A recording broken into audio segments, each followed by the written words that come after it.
Mbwata hii itafaa akugande na akupe kila kitu ambacho wewe unakitaka.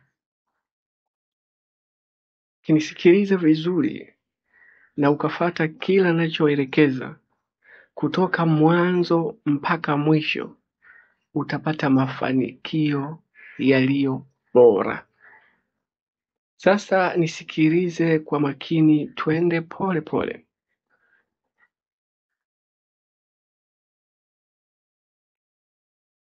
Vitu unavyotakiwa kuwa navyo. Kitu cha kwanza, unatakiwa uwe na kikombe chenye maji. Kinaweza kikawa kikombe au glasi yenye maji.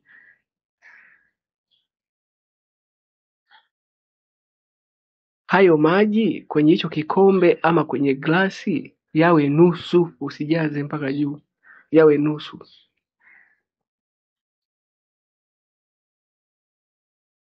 Alafu hakikisha una kalamu, hakikisha pia una karatasi.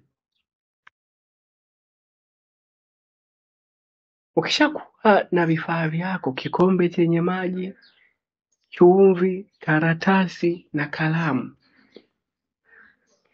chukua kalamu yako, andika kwenye karatasi maneno haya. Andika kwenye karatasi maneno haya: nipende na unipe kila ninachotaka. Ukishamaliza kuandika, ikunje karatasi yako vizuri, idumbukize kwenye maji.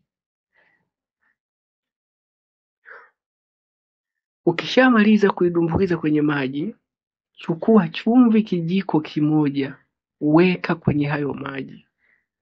Ukimaliza, chukua glasi yako, ishikilie mikononi. Halafu nuia maneno haya.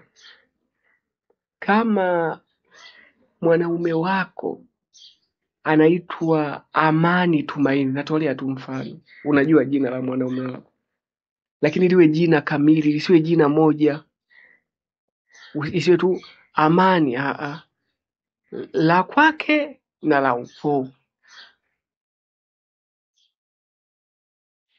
kwa jina lililokamilika. Labda anaitwa Amani Tumaini, sio tu Amani. Amani ni wengi, Amani Tumaini. Sasa utasema maneno haya: Amani Tumaini, Amani Tumaini, Amani Tumaini. Unatamka mara 3 jina lake: Amani Tumaini, Amani Tumaini, Amani Tumaini. Nipende na unipe kila ninachotaka. Narudia: Amani Tumaini, Amani Tumaini, Amani Tumaini. Nipende na unipe kila ninachotaka.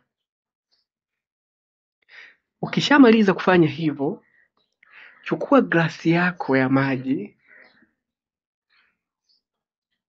iongeze maji mengine ijae. Silikuwa nusu? Iongeze maji mengine ijae mpaka juu.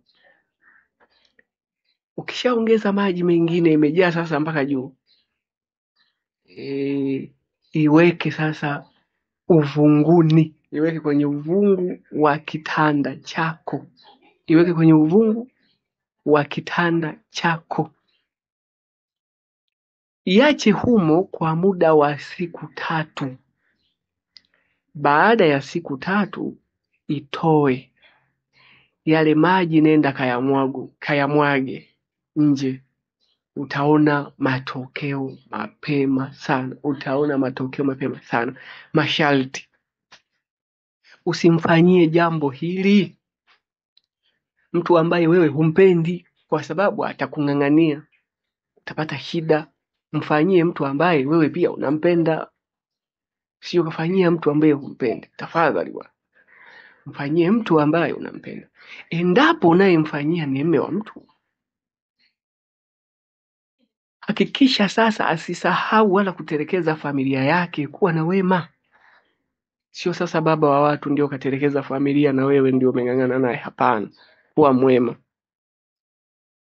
Lakini huyu mpenzi wako, tafadhali sana, acha mdomo, usibishane bishane naye, usimtukane, usimfokee, usimbishie, fuata kile ambacho anasema. Kwa hiyo nakutakia matokeo mema. Endapo unahitaji msaada, nimeweka namna ya kunipata kwenye comment ya kwanza. Asante.